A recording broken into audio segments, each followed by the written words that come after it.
Bon, Bon, là, c'est ton bureau, Michel. Tu on es va chez toi. commencer.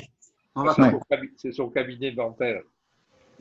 Voilà. Donc, Ah, cette réunion est organisée de concert avec les consistoires du Haut-Rhin, du Bas-Rhin et de la Moselle, dont je salue la présence d'un représentant avec Henri Schumann. Et il y a tout juste une heure, retentissaient dans toute Israël les sirènes pour marquer le souvenir des victimes en ce jour du Yom HaShoah.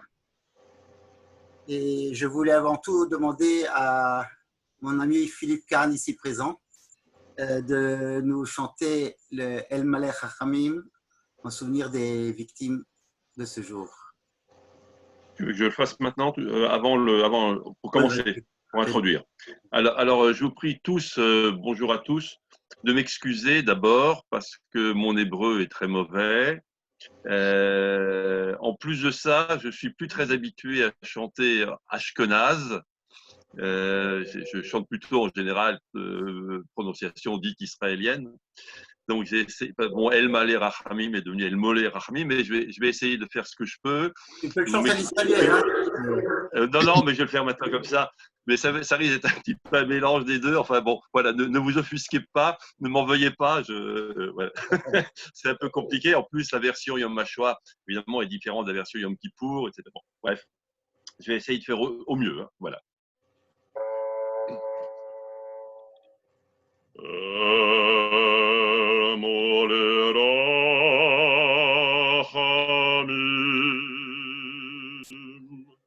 שוכן מרומים,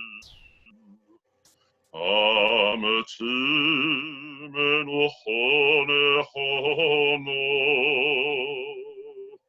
על כנפי השכינה,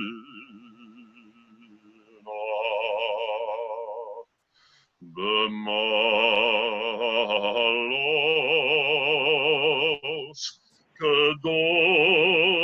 קדושים, במעלות קדושים, קדושים וטהורים, כזוהר הרקיע.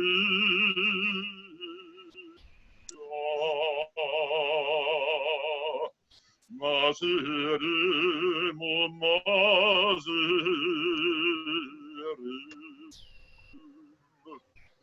את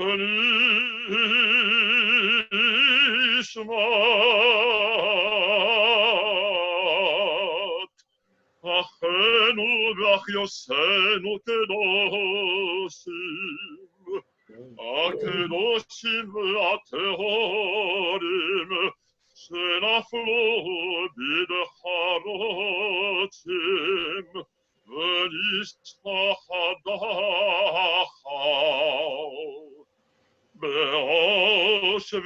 באושוויץ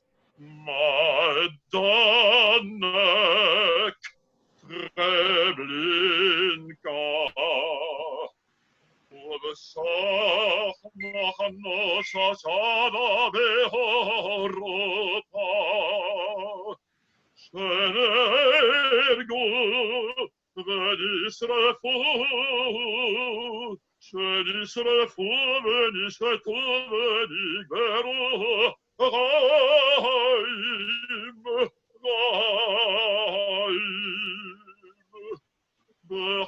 בחניוס משונוס ואסוריוס באדמנו בעד ארצנו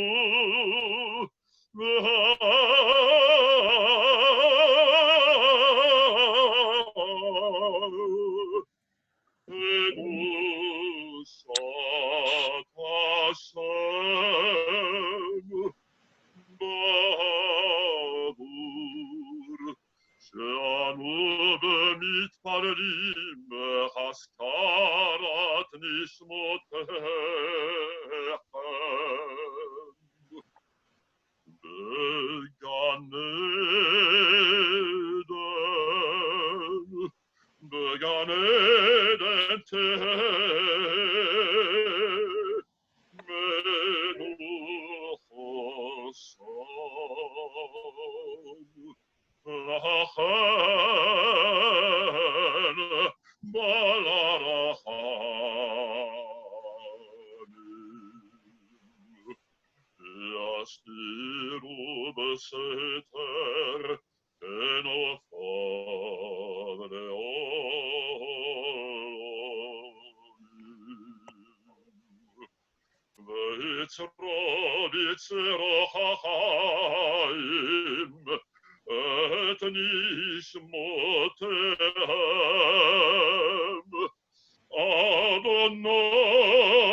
Amen.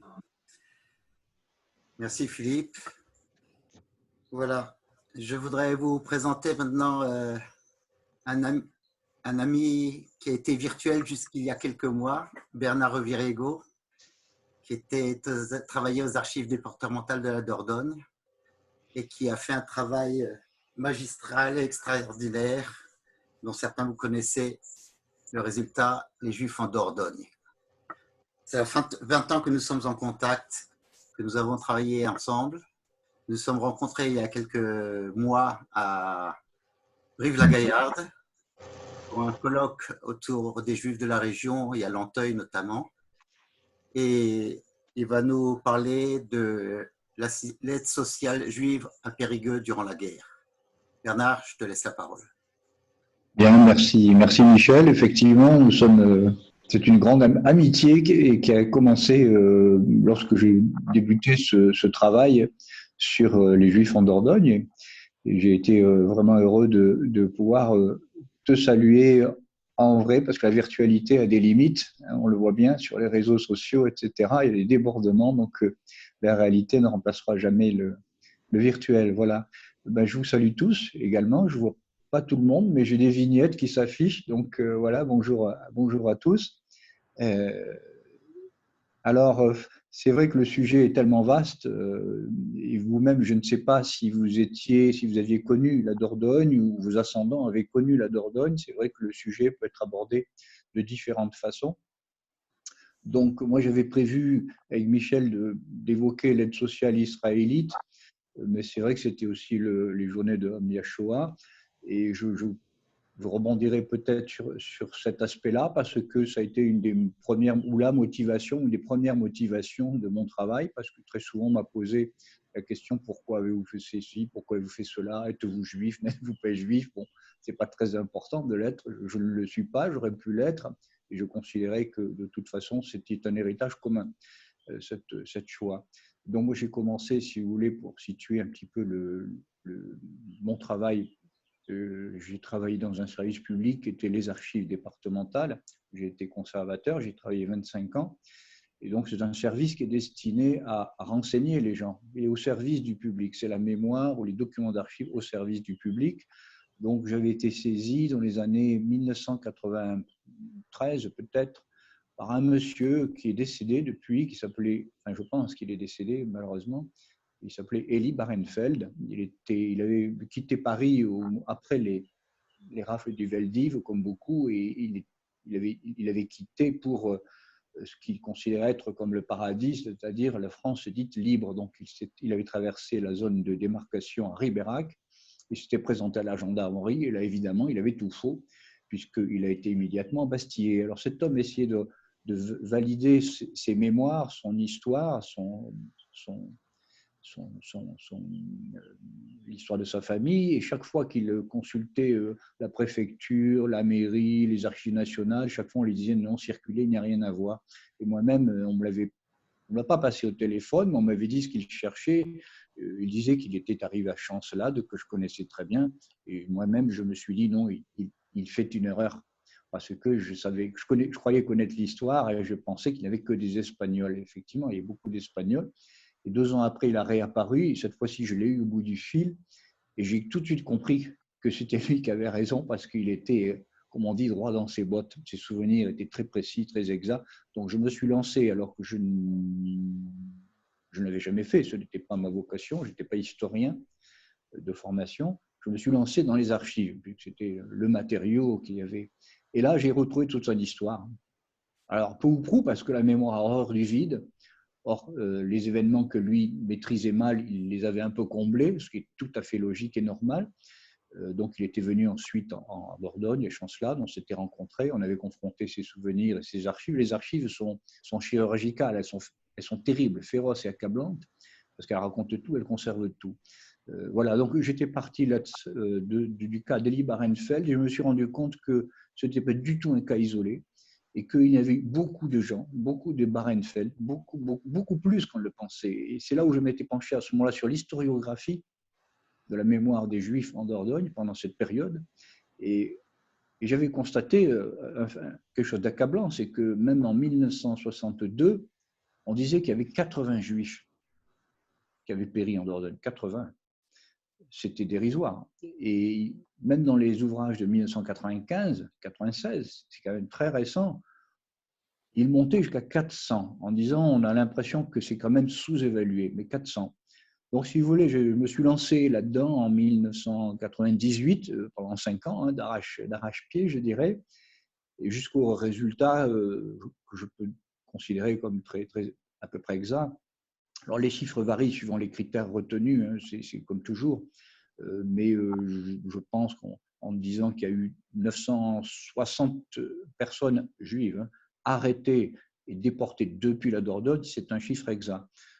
Je le majore parce que j'ai considéré comme normal d'y associer tous ceux qui, du fait de la persécution, avaient quitté le département et avaient été arrêtés en dehors du département. Mais il y a, par exemple, vous le savez bien, des familles qui ont été dissociées par différentes rafles. En octobre 1942, par exemple, on ne prend que les juifs français, les étrangers, les juifs français sont laissés, les mamans qui sont enceintes sont mises ailleurs, et finalement tout le monde est déporté, y compris par les derniers convois de 1977 pour les enfants. Donc, j'ai intégré aussi ces victimes-là, parce que pour moi il y a une logique et une cohérence. Donc, pour la Dordogne, j'estime qu'on est facilement à 1050 victimes de déportation. Il faut y ajouter tous ceux qui ont été fusillés, puisque la Dordogne a été le lieu de passage. Finalement, je commence mon histoire un peu à l'envers, mais ce n'est pas grave, je crois. La Dordogne a été un lieu de résistance, une terre de résistance authentique. Et le fait même qu'il y ait cette résistance a suscité aussi, de la part de l'occupant et de Vichy, des activités très fortes de répression. Donc, la Dordogne a vu passer successivement de mars à juillet 1944, 3 divisions. 3 divisions qui se sont vraiment qui ont ratissé tout le département on pourrait le détailler bien sûr, mais ce n'est pas très intéressant historiquement, ce sont les résultats qui nous intéressent. Donc, si vous voulez, il y a eu un grand nombre d'exactions qui sont traduites soit par des victimes qui ont été abattues sur place, soit par ce qu'on appelle des morts au combat. Donc, pour moi, il y a des victimes à côté des déportations, les victimes de la répression par fusillade, si vous voulez. Et là encore, la Dordogne, alors elle a manifesté. C'était assez peu connu. Je travaille actuellement sur ces fusillés et exécutés, parce que les chiffres ne sont pas vraiment connus. Et j'arrive à des chiffres qui sont impressionnants, à savoir que pour la Dordogne, je pense qu'il y a à peu près 1150 personnes, juifs et non juifs, qui ont été fusillés ou abattus. Sur ces 1150, je pense qu'il y aura à peu près la moitié qui sont morts au combat, ce qui est considérable. C'est des gamins de 18 ans, 19 ans, 20 ans qui sont abattus dans le cadre de combats contre les résistants. Et la moitié, les autres, c'est à peu près 500-600, sont des victimes qui sont balayées et fusillées sur le pas de la porte, si je puis dire. Voilà. Donc, ça fait un bilan de victimes qui est considérable. Et alors, en ce qui concerne les Juifs, les chiffres sont, puisque c'est la journée, hein, on peut commencer par les victimes, effectivement, sur l'ensemble des victimes déportées du département, 50% sont des juifs. Et en matière de fusillade ou d'exécution, je pense qu'on va être à peu près 16%. Mais alors les chiffres ne veulent rien dire, on le sait bien, hein, puisque les statistiques tuant le regard, la façon dont on les approche. Alors si on considère la population juive à l'époque, alors, suivant les recensements, évidemment, elle est variable. Il y a des flux de population, vous le savez bien, en 42, 43, 44, etc., au gré des événements. Mais je pense il y a à peu près 1,7, 1,9% de juifs en Dordogne. Donc c'est très très peu. Évidemment, quand on met 50% de déportés, c'est autre chose, parce que j'ai entendu des résistants, j'avais fait des conférences à l'époque, il y avait un résistant dont je me souviens très bien et qui m'avait beaucoup choqué parce qu'il s'était exclamé à la fin « Ah ben les juifs, on ne les a pas beaucoup vus ». Bon, je n'ai pas eu besoin de lui répondre parce que des gens dans la salle lui ont répondu. Mais je veux dire que les chiffres parlent d'eux-mêmes. Voilà, donc par rapport au bilan des victimes, aux motivations de mes recherches, et les recherches toujours en cours, parce que finalement, même 70 ans ou 80 ans après, on se rend compte qu'il y a beaucoup de secteurs de la recherche qui sont encore en friche. Et sur les fusillés, par exemple, alors je dois citer le cas du Métron des fusillés. Je ne sais pas si vous connaissez ce site qui est remarquable, le Métron des fusillés. Le directeur, c'est Dominique Tantin.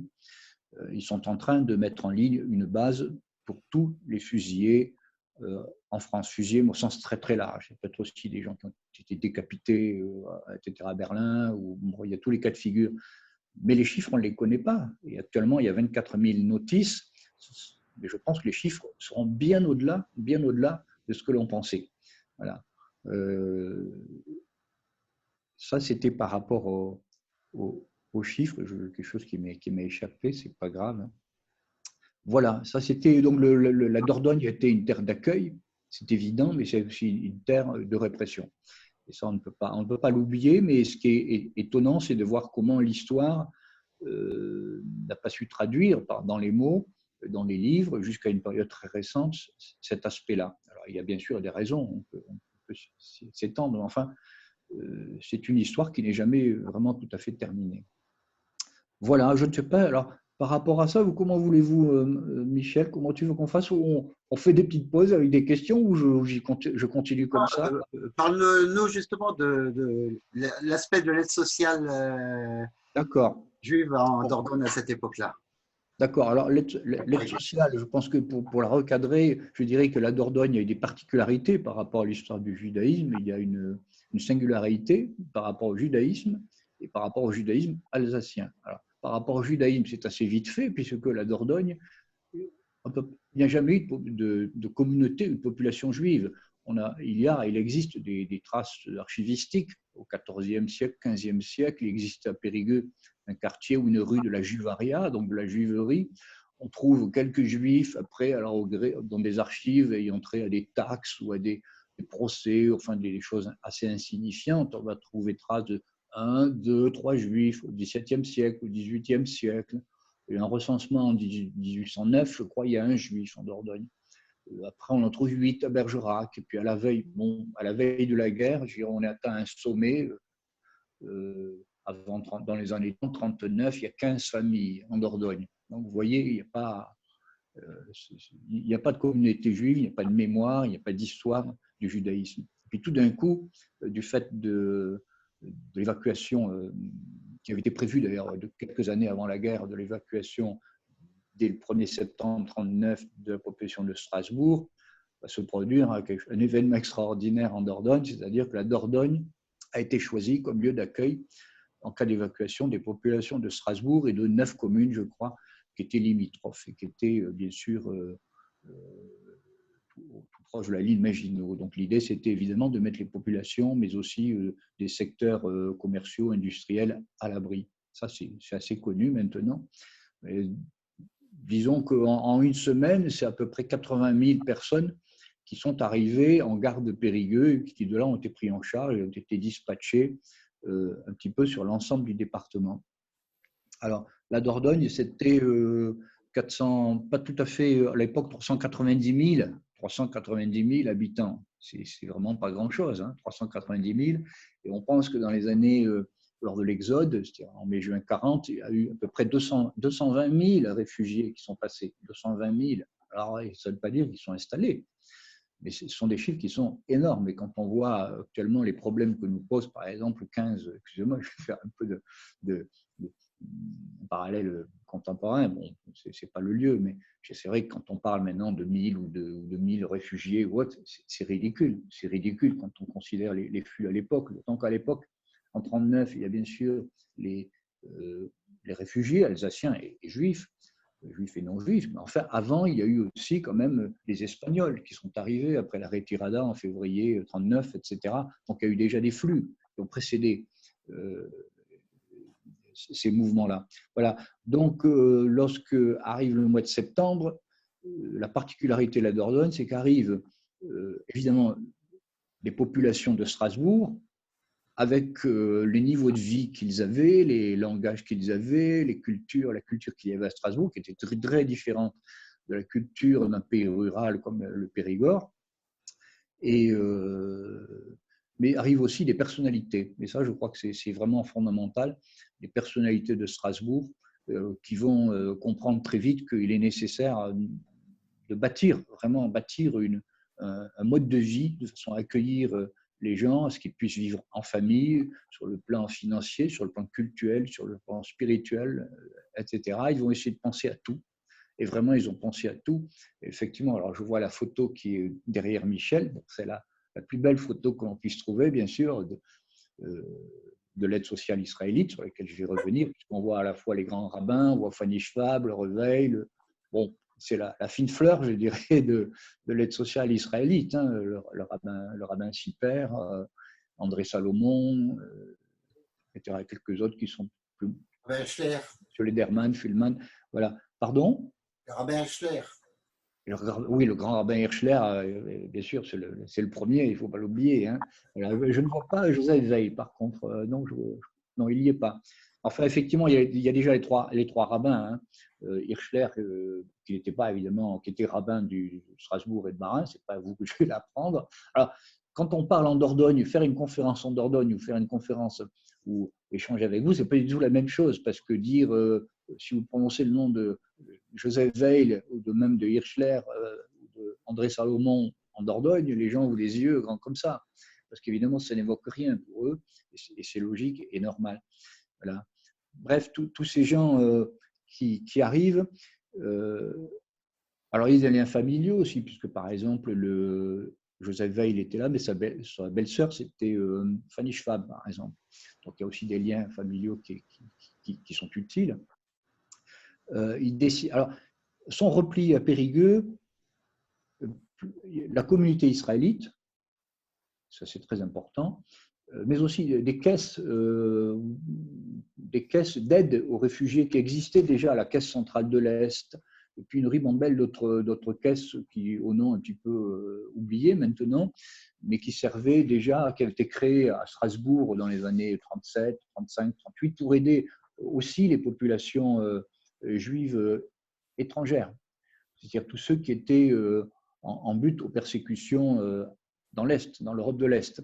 Donc à Strasbourg, il s'est passé beaucoup de choses.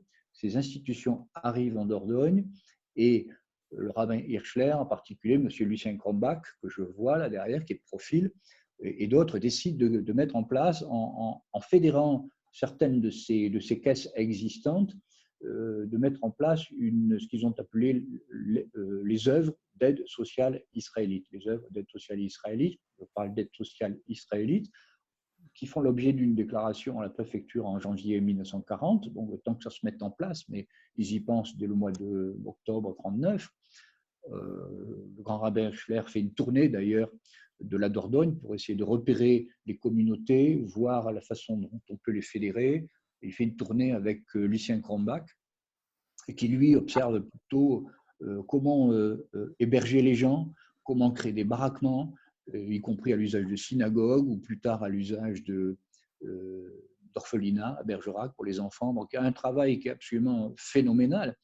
Et là, nous en sommes au début, c'est-à-dire qu'on ne parle pas encore vraiment de répression. Il y a tout ce travail de mise en place. Et alors, c'est l'aide sociale israélite qui va tenir tout ça à bout de bras. Alors, initialement, elle a pour vocation, dans ses statuts, d'aider les repliés alsaciens. Alors, elle s'implante, elle fait un travail sur la Dordogne, mais très, très vite. Je pense que derrière, il y a des idées stratégiques, bien sûr. Et il s'implante soit directement, soit avec des représentants, enfin, il y a tout un travail de réseau dans différents départements où il y a bien sûr des réfugiés du Bas-Rhin, du Haut-Rhin, etc. L'Indre, par exemple. Mais il y en a en Saône-et-Loire, il y en a dans le Rhône. Il y en a aussi aux limites de la France, c'est-à-dire au département frontalier. Par exemple, il y a un représentant, les meilleurs, je crois, dans les Hautes-Pyrénées. Ils ont des représentants dans le Jura, dans le Jura, en Savoie, Haute-Savoie. Donc, c'est absolument extraordinaire parce qu'ils mettent en place les conditions de la survie à venir, c'est-à-dire que dans les années 41 où se met en place la persécution et au 42 où elle exerce vraiment cette persécution, elle a des retombées directes avec les rafles, puis 43-44.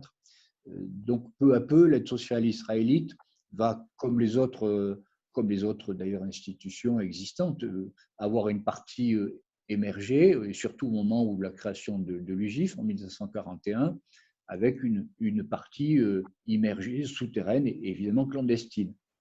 Voilà, mais tout ça, je n'imposantis pas parce que maintenant, l'UGIF, etc., c'est bien connu, mais bien sûr, le papier en tête de l'aide sociale israélite, après en 1941, il est toujours à l'en-tête de l'UGIF. Mais rien ne change. Les gens sont en place, ce sont les mêmes modes de fonctionnement, si ce n'est qu'il y a des activités qui sont souterraines. Voilà. Alors, il n'y a pas de maison de Lausée, par exemple, en Dordogne, comme il y a pu y en avoir en Haute-Vienne ou dans tant d'autres départements. Je pense que c'est la présence. Alors, c'est paradoxal parce que l'aide sociale israélite, ça a été peut-être une des 4 ou 5 grandes œuvres d'entraide et d'aide en France, et c'est certainement la plus méconnue. Et du fait de cette forte présence en Dordogne, je pense qu'il n'y a pas eu, pour cette raison-là, de maison de Lausée. Voilà, je peux me tromper, mais je ne crois pas. Alors oui, un personnage clé, c'est bien sûr Hirschler, qui, bien qu'il soit à Marseille, rabbin à Marseille, vient très souvent en Dordogne, et de toute façon, il a été nommé sur le plan cultuel, le rabbin qui avait déjà aidé 4 grands rabbins, je crois, à Strasbourg, c'était le rabbin Marx, qui lui-même est aidé fin 40, je crois, par le rabbin Siper ou Siperoucha, Élie, que l'on voit avec des lunettes derrière. Donc il y a tout ce travail et rabbin Hirschler, il est toujours très présent. Voilà. Et il y a une deuxième personnalité clé, c'est à mon avis Joseph Weil. Bon, ici je ne le présente pas non plus, tout le monde connaît Joseph Weil, qui a laissé d'ailleurs des textes que ses fils ont réédités, Mémoire d'un juste, je crois. Et sa petite fille, d'ailleurs, fait un travail remarquable sur lui. Voilà, alors, je ne sais pas ce que ça va donner et quand ça va sortir, mais Laure Weil, non, je ne sais plus comment elle s'appelle, sa petite fille, c'est pas grave, bref. Grégoire. Pardon? Aude Grégoire. Weil, oui, j'ai oublié son prénom, Grégoire Weil, c'est ça. Elle fait un travail impressionnant sur lui. Voilà, donc, et d'ailleurs, pour Joseph Weil, lui, il est obligé de quitter avec sa famille Terrasson, où il est implanté en 1943, parce qu'il est dans le collimateur de la Gestapo, le SD, quoi. Et donc il est obligé de quitter pour la Suisse. Voilà. Donc l'aide sociale, alors l'aide sociale, oui, je vais quand même peut-être aborder un plan, je reprends mes notes. Elle se fixe comme but de gérer des institutions repliées. Parce que certaines institutions de Strasbourg sont repliées en Dordogne.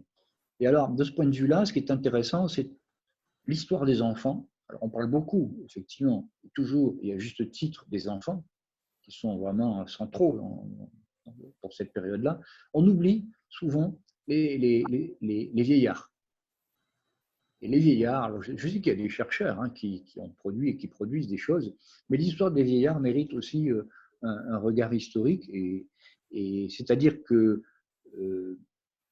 l'aide sociale israélite va gérer l'hôpital Elisa. Alors évidemment, l'hôpital Elisa, ce n'est pas à vous que je vais non plus dire ce qu'il est, mais il est replié. La partie hospice de l'hôpital Elisa est repliée en 1939 à Sarlat, dans une clinique privée. J'avais la clinique Hadassah, mais alors là, c'est aussi l'hospice Hadassah qui lui est débarqué, je dis vraiment débarqué, aux Zézis. Alors, je ne sais pas si vous connaissez les uns et les autres la Dordogne et les Zézis, voir ce que c'est que les Zézis, c'est vraiment perdu.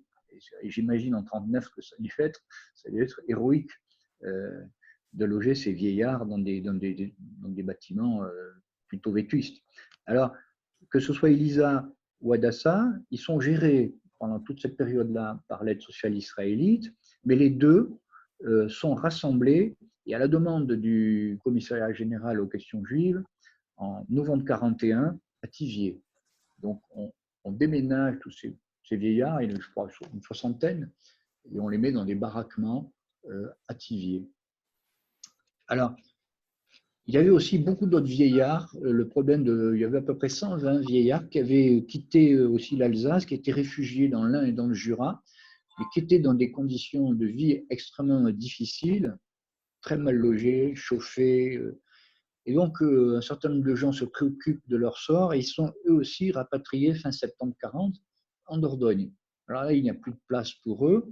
Alors, on les héberge dans un château qui s'appelle le château de la Roche, à la Roche-Beaulieu. La Roche-Beaulieu, c'est tout près de Périgueux, quelques kilomètres. Et ils vont rester très peu de temps parce que la Roche-Beaulieu est ensuite mise à la disposition de l'Institut Pasteur. Les lieux sont en permanence réutilisés. D'abord, il y a eu les Espagnols, puis ensuite, il y a eu les vieillards juifs, puis ensuite l'Institut Pasteur.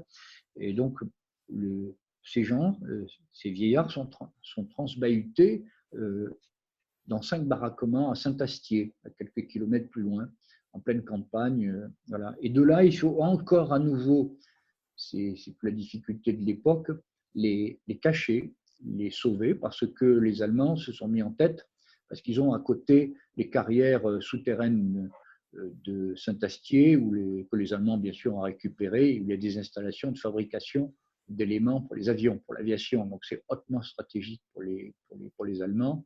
Donc, ils veulent récupérer aussi les baraquements, et l'aide sociale israélite va faire tout ce qu'elle peut pour dispatcher, cacher ces vieillards. Alors, parfois même avec des contacts avec l'évêque du Lot-et-Garonne ou dans des maisons religieuses en Dordogne. Il y a toute une histoire aussi des vieillards qui est à écrire. Donc, l'aide sociale, pour récapituler, elle gère tous ces vieillards, Elisa, Hadassah, la Roche-Beaulieu. Elle s'occupe aussi des enfants, c'est-à-dire que l'orphelinat de garçons de Haguenau, c'est une histoire un peu plus compliquée, l'orphelinat de filles de Strasbourg, et puis également une œuvre pour les enfants en bas âge, qui était le Nid de Strasbourg également, alors sont repliés à des périodes différentes en Dordogne. Et alors là, ça ne se passe pas très bien non plus, parce que sur le plan matériel, rien n'est prévu. Donc, les uns et les autres vont tourner à Véline, et puis ensuite, ils sont envoyés. Alors ça, c'est une histoire que j'ai découverte récemment, en Gironde. Alors, il y avait un aérium à Arès, vous connaissez peut-être, qui était tenu alors, par une famille juive, et j'ai oublié son nom.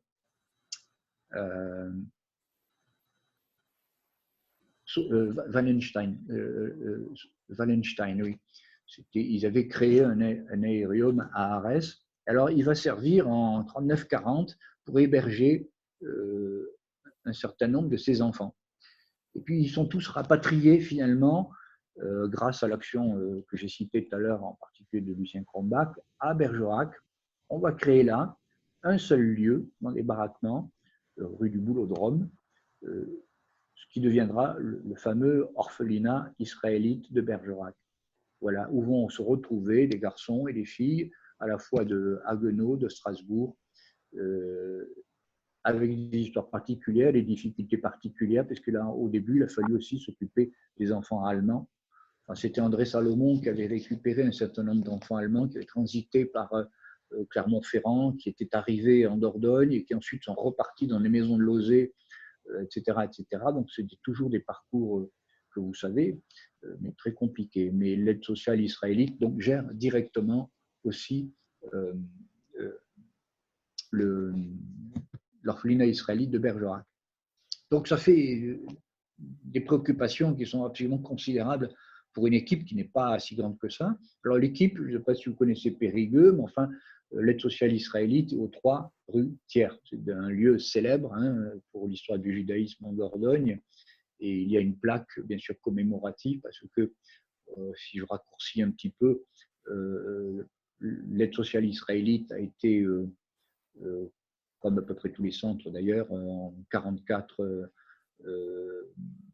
comment dire, visités par les Allemands qui ont arrêté, déporté, etc. Donc, un certain nombre de personnes ont été déportées. Et l'aide sociale israélite cesse de fonctionner. Je n'ai plus d'image, moi. Si, on te voit. Ah, d'accord. Et donc, l'aide sociale israélite est décimée en avril 1944.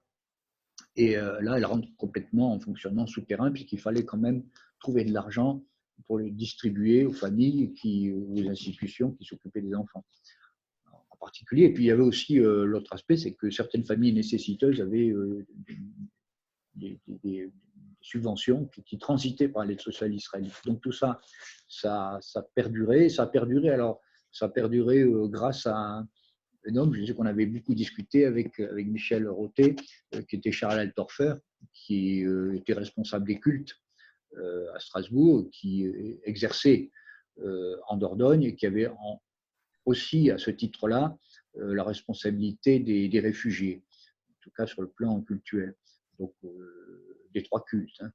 Donc il est très actif et c'est lui qui est censé répartir les sommes d'argent en lieu et place de Laure Weil, de Fanny Schwab, etc., qui, elles, ont été obligées de prendre la fuite.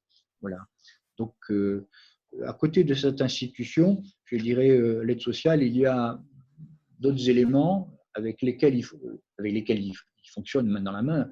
Alors, il y en a une qui est très intéressante, c'est l'ORT. Je ne parlerai pas non plus de l'ORT, tout le monde connaît.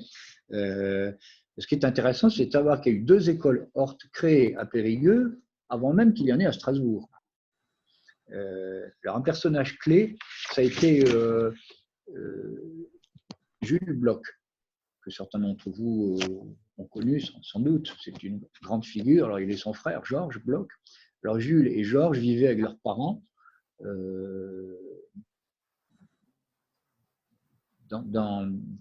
à l'Hort, puisque l'école Hort avait été créée à Périgueux, une école pour les garçons et une école pour les filles. Enfin, 2 lieux différents. Les garçons faisaient des travaux, l'électricité, la mécanique, des choses comme ça. Les filles, c'est des travaux de couture. Donc ça s'adressait bien sûr à la fois aux enfants, mais aussi aux adultes. Et l'école Hort a joué aux côtés de l'aide sociale un rôle évidemment essentiel. Voilà. Mais cette école Hort a été quand même, je pense, assez particulière, puisqu'ensuite on avait demandé, à la fin de la guerre, Jules Bloch avait été déporté avec son frère, parce qu'il était rentré dans la résistance fin 1943. C'était d'ailleurs un des premiers groupes de résistants en Dordogne, qui avait été créé par un homme qui s'appelait Goldman,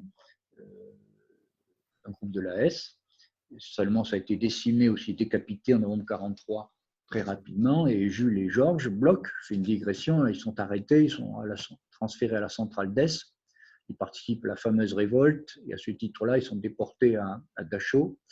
Et Jules et Bloch sortiront de Dachau, ils reviendront à Périgueux. On demandera à Jules Bloch de créer, sauf erreur, à Strasbourg, une école Hort. Voilà, donc c'est le lien aussi entre l'école Hort de Strasbourg et de Périgueux à travers Jules Bloch. Voilà.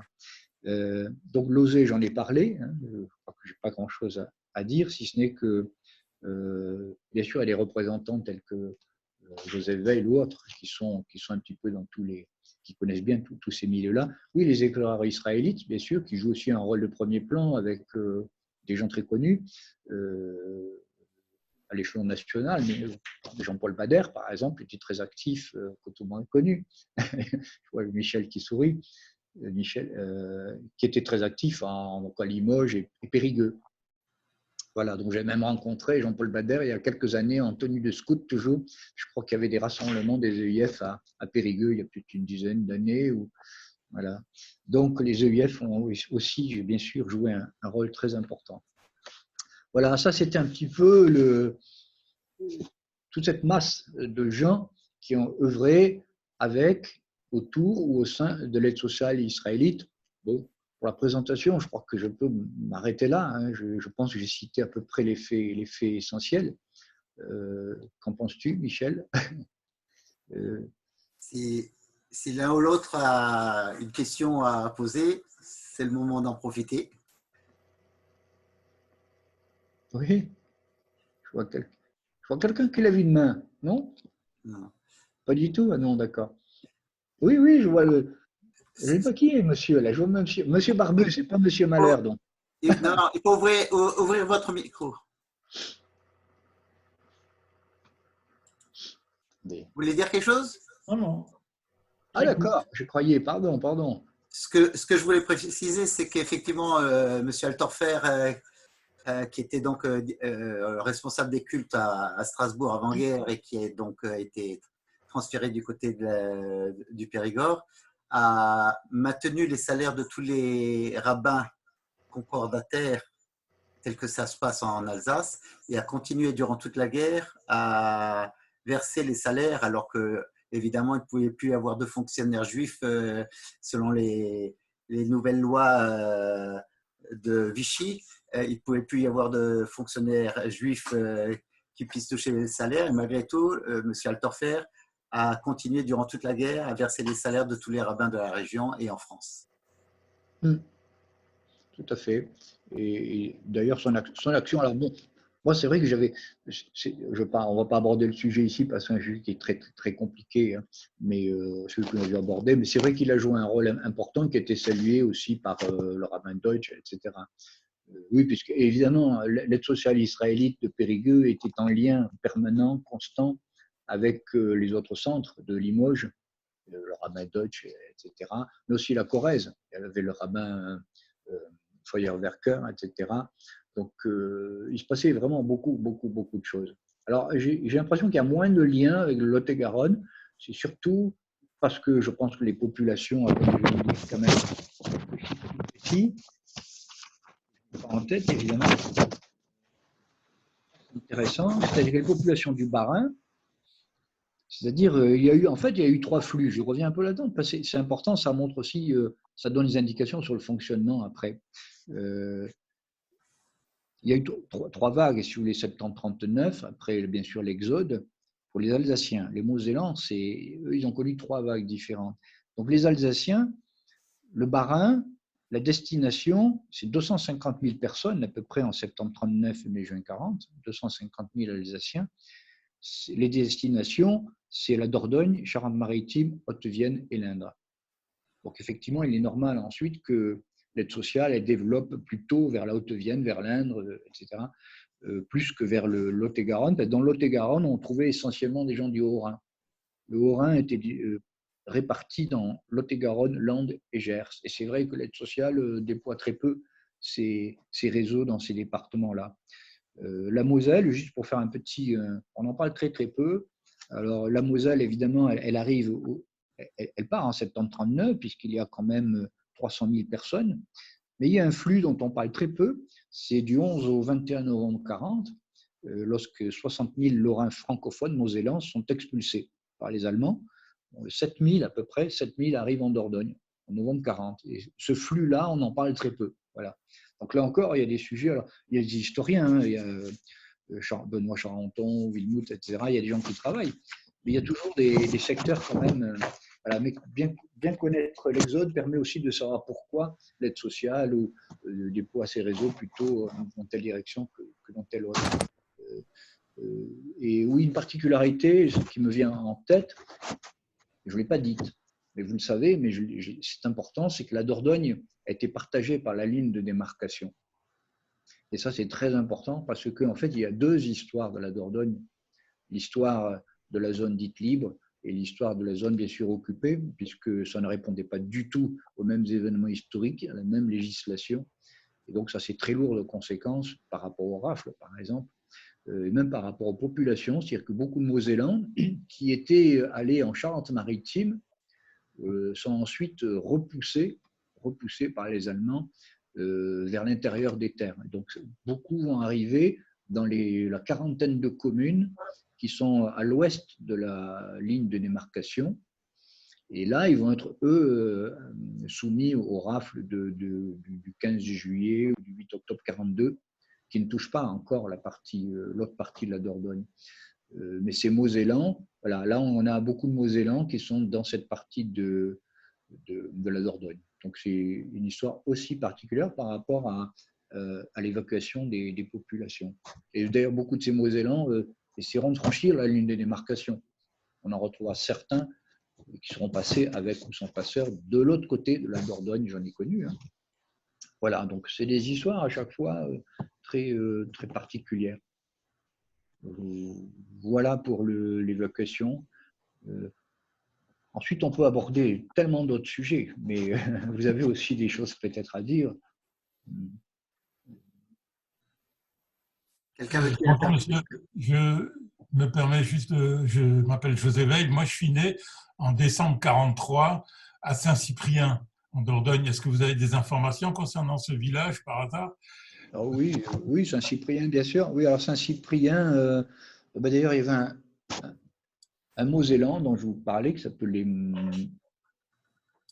la mémoire, c'est plus la même, hein, qui était retrouvé à Saint-Cyprien. Alors Saint-Cyprien est connu parce qu'il y a eu en France dans la zone sud ce qu'on a appelé la création de groupes de travailleurs étrangers pour les étrangers, mais y compris les juifs, qui étaient âgés de 18 à 55 ans et qui étaient considérés, selon les termes de l'époque, en surnombre dans l'économie nationale. Donc on les a mis dans des camps qui sont à moitié des camps, parce qu'ils n'étaient pas vraiment surveillés, il n'y avait aucun barbelé, etc. C'était surtout une forme d'internement et puis une mise au travail obligatoire sur des chantiers ruraux, sur des routes, etc.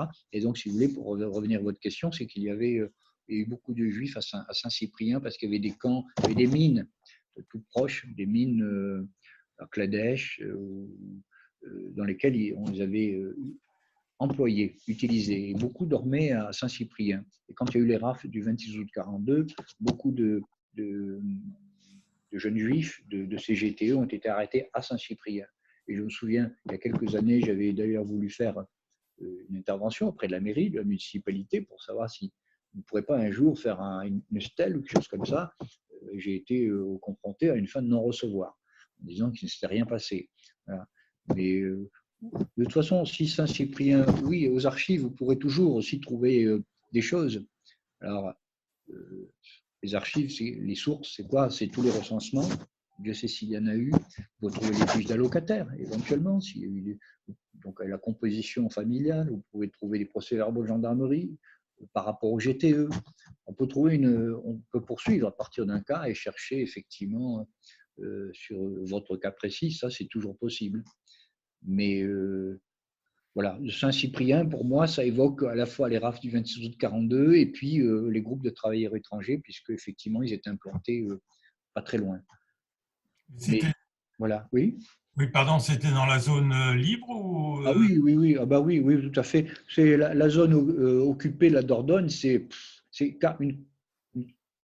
40-45 communes, tout à fait à l'ouest, vraiment tout à fait à l'ouest de Ribérac. Si vous voyez la carte, vous avez nord-est, sud-ouest, vous tirez une ligne, vous êtes à la limite de la Gironde et de la Charente. Donc oui, et vous savez, la zone libre, c'est la zone dite libre, hein. La zone sud, après, mais elle était en zone libre. Mais après, les Allemands, en 1942, ils sont partout. Et comme Saint-Cyprien, c'est aussi des territoires où il y a eu beaucoup de résistance. Hein. Enfin, il y en a à peu près partout, la résistance. Donc, c'est-à-dire qu'en 1944 vont passer les divisions dont j'ai parlé tout à l'heure, surtout la 11e division blindée. Et puis, ils vont rester pendant 3 mois et ils vont faire beaucoup de dégâts. Voilà.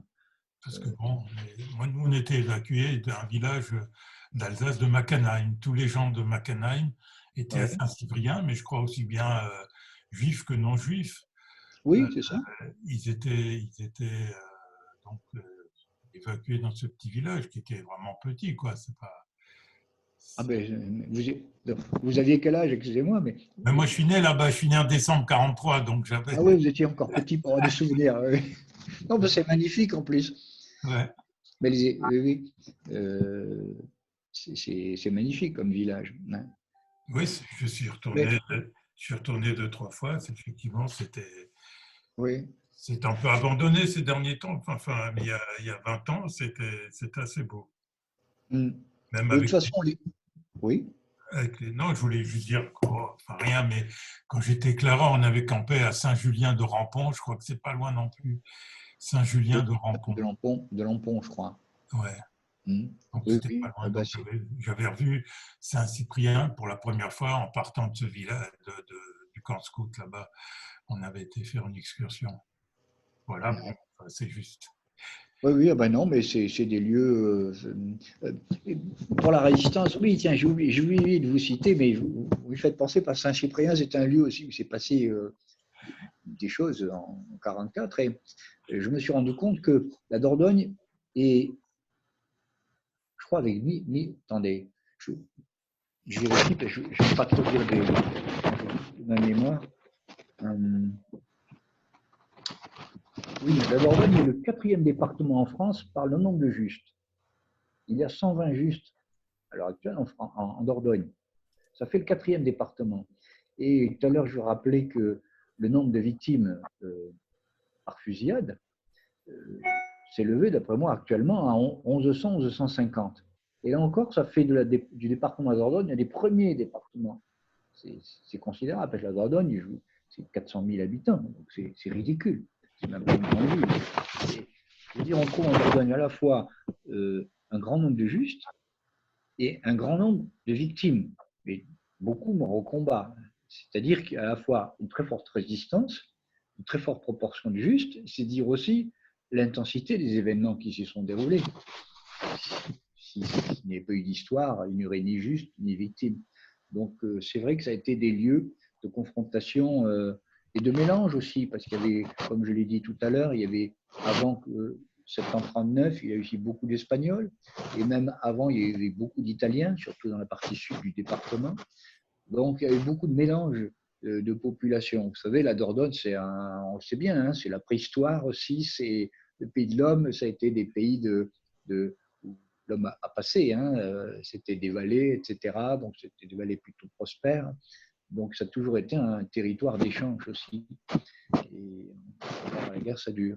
Voilà. Mais si vous, pardon, juste pour terminer, si vous pouvez toujours vous adresser aux archives départementales qui pourront toujours faire pour vous des recherches plus approfondies par rapport à votre histoire personnelle, ça c'est possible.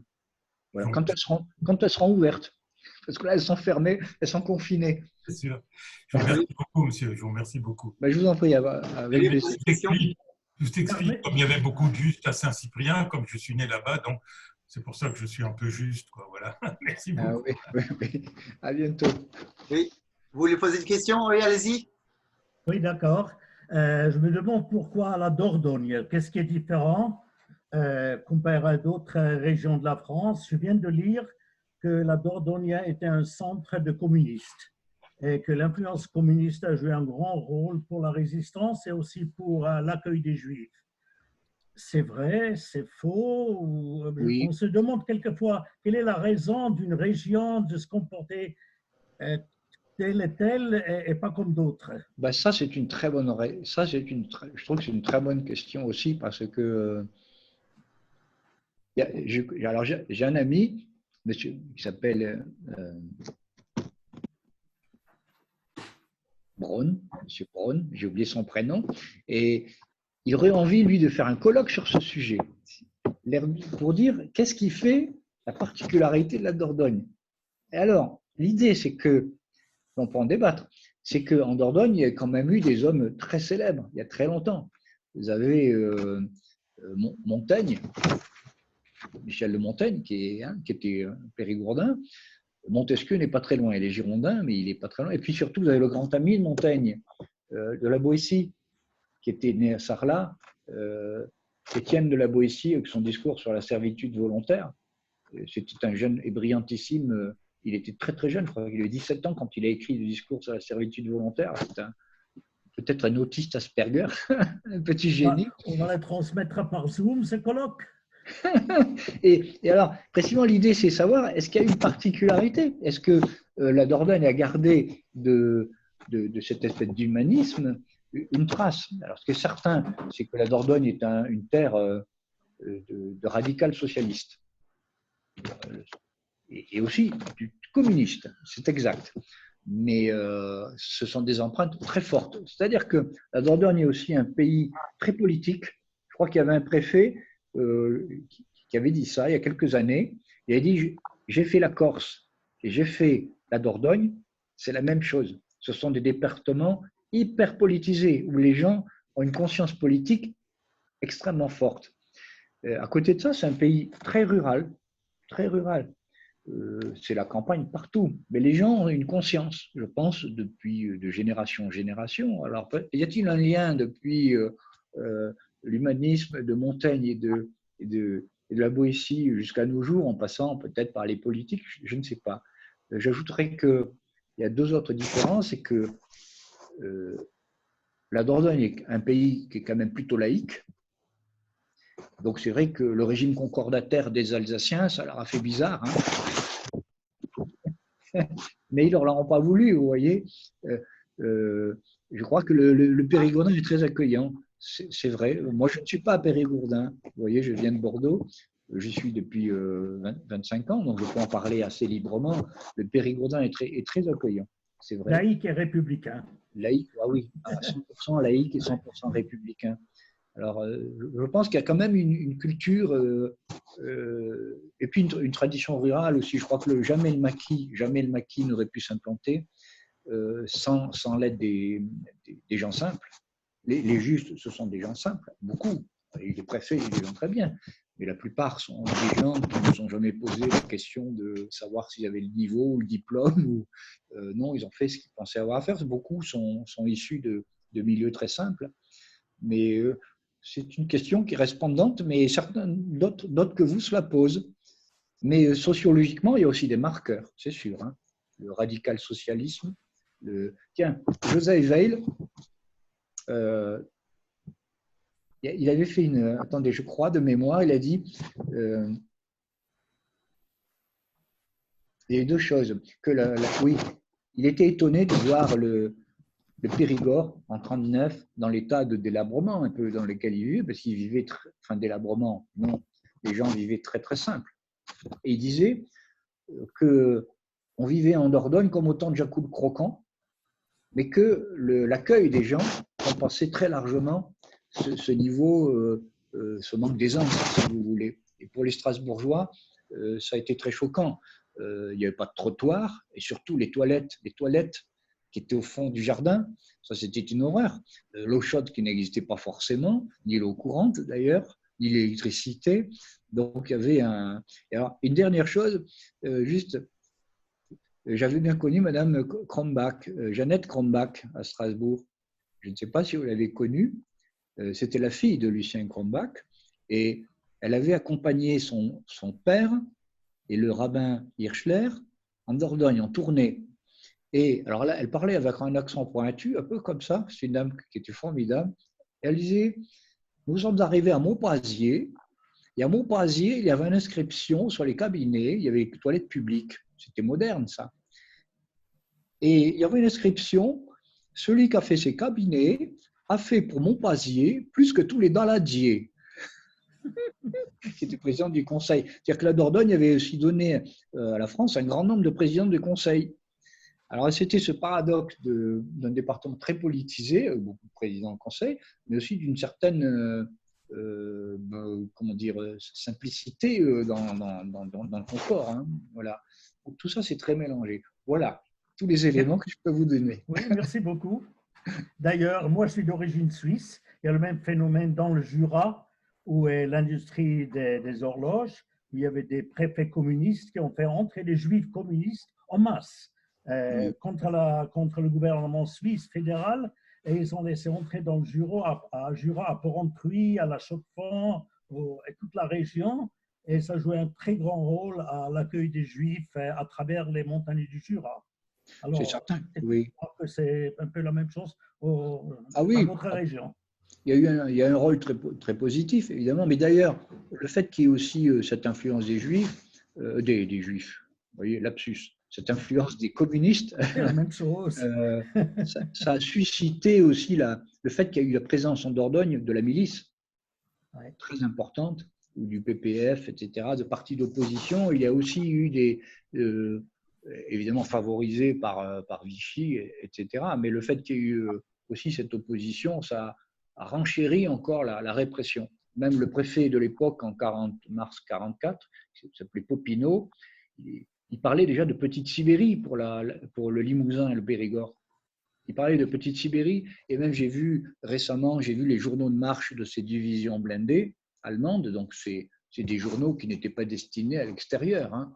C'était vraiment pour le haut commandement allemand, et ils disent que la situation est effrayante pour eux. C'est-à-dire qu'avant le débarquement du 6 juin, c'est difficile, mais ils disent, mais c'est à la limite, on arrive à peine à les tenir. Après le 6 juin, c'est vraiment une insurrection. Ils disent qu'on n'a plus affaire à des groupements de maquis, on a affaire à une véritable armée qui est constituée. Donc la résistance à partir du 6 juin, de l'œil même du commandement allemand, c'est une véritable guerre. Alors, face à cette guerre, ils utilisent, et ils le disent, il faut utiliser des moyens radicaux, décisifs. Donc, c'est ce qui explique le passage de la Das-Reich. Vous voyez, après, il y a eu Tulle, il y a eu Oradour, il y a eu, etc. Il y a eu toutes ces exactions, mais qui sont motivées. C'est un enchaînement, si vous voulez. Il y a cette espèce de politisation et ce surenchèrement dans la répression, etc. Donc, tout se tient. Hein. Les forces du bien, les forces du mal, je dirais. Voilà. Merci à vous. Hein. Merci à vous. Merci à vous. D'autres questions? Bon, oui, vas-y, Henri. Henri, attends, j'ouvre ton micro. Vas-y. Bonjour Michel, déjà merci de nous avoir invités pour ce que tu fais, enfin ce que tu fais toujours. Merci beaucoup pour l'intervenant. Je suis plongé en ce moment, bon c'est peut-être une affaire personnelle, mais je suis à la recherche, ça fait des années qu'on travaille d'une cousine que je n'ai pas connue puisque je suis né tout de suite après le retour de mon père de captivité, et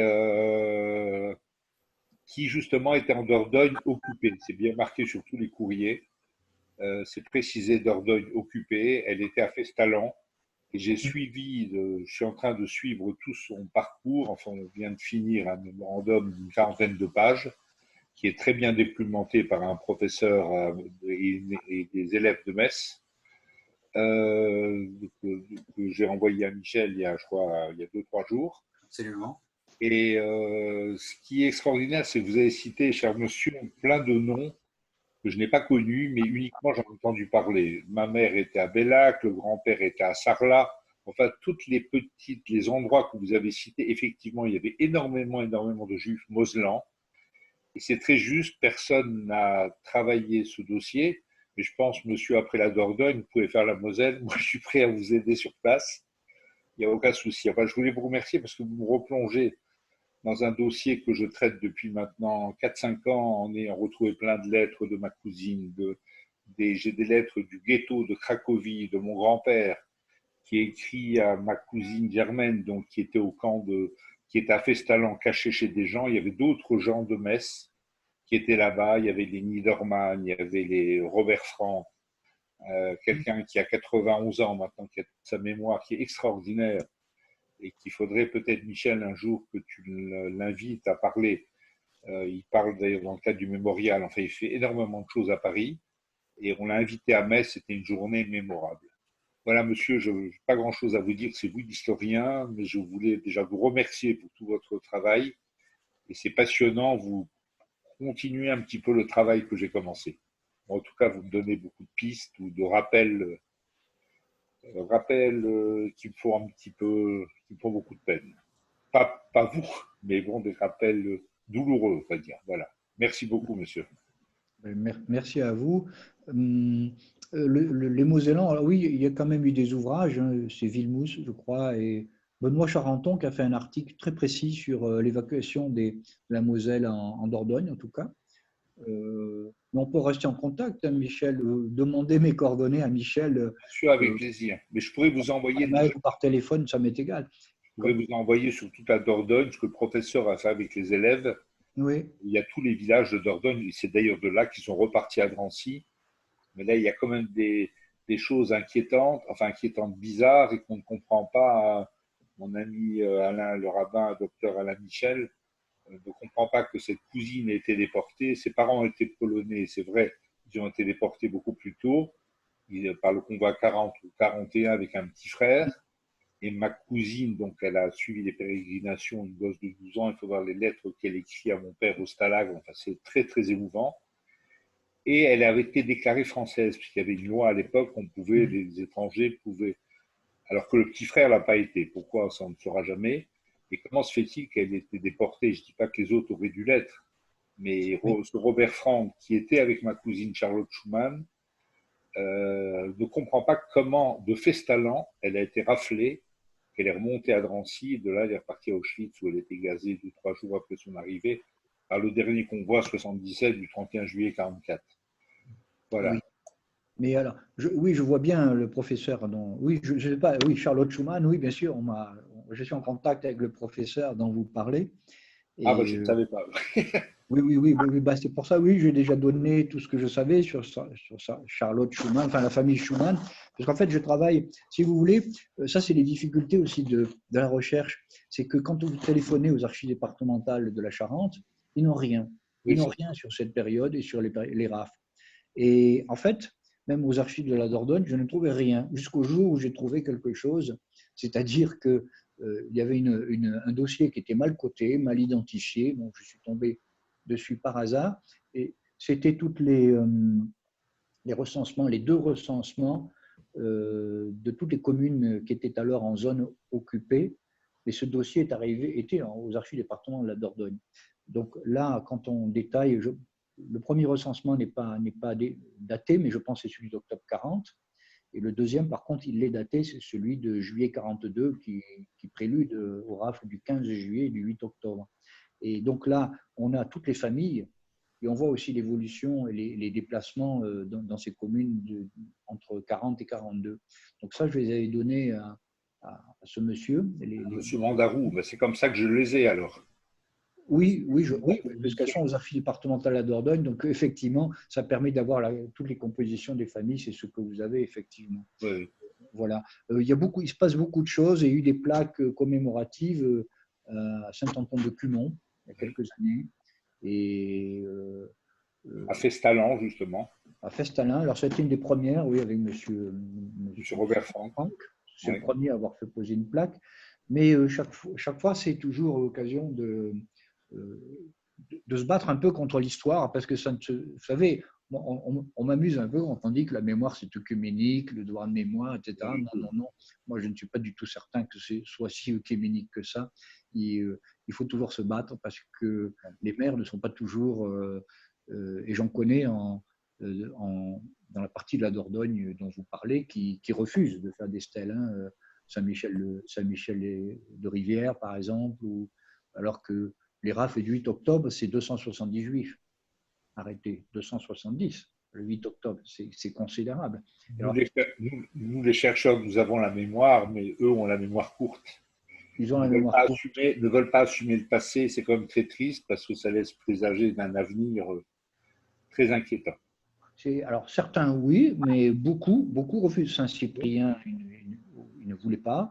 Il y a 2 communes où il y a eu des rafles très importantes dans la partie ouest, ils ne veulent pas, etc.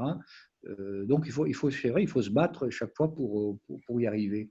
Mais il y a toute une histoire. Alors si ça vous intéresse, oui, je connais plein de gens qui cherchent mais en ordre séparé, si vous voulez, sur ces communes.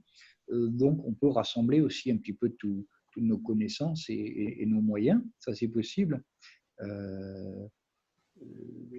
Oui, simplement pour vous répondre, c'est ce que je disais au tout début de mon introduction. Je connaissais une famille, c'était une famille d'Ambisser, elle s'appelait DEMBICER.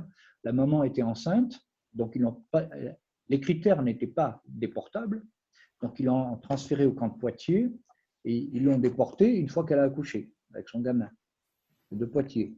Ensuite, les enfants, ceux qui étaient français n'ont pas été déportés, ceux qui étaient étrangers l'ont été. Le père a pu l'être en octobre 40, donc c'était les convois 40 et 42, effectivement, le 15 juillet, 8 octobre. Mais les enfants qui étaient transférés à Paris, ceux dont vous parlez, bien sûr, comme c'était Alois Brunner et autres qui se sont chargés de les expédier, ils n'avaient aucun souci qu'ils soient français ou étrangers. Il a fait de toutes les écoles. Oui. Voilà. Alors, vous avez un ouvrage qui est très intéressant. Je vais peut-être finir au moins sur cette période-là. C'est un monsieur qui s'appelle Raymond Troussard, qui a fait un livre remarquable. Alors, sur le plan méthodologique, il n'est pas historien, c'est un ancien gendarme. Il a recueilli des témoignages extraordinaires sur la tragédie de la Charente. Et ça concerne l'histoire des Juifs en Charente.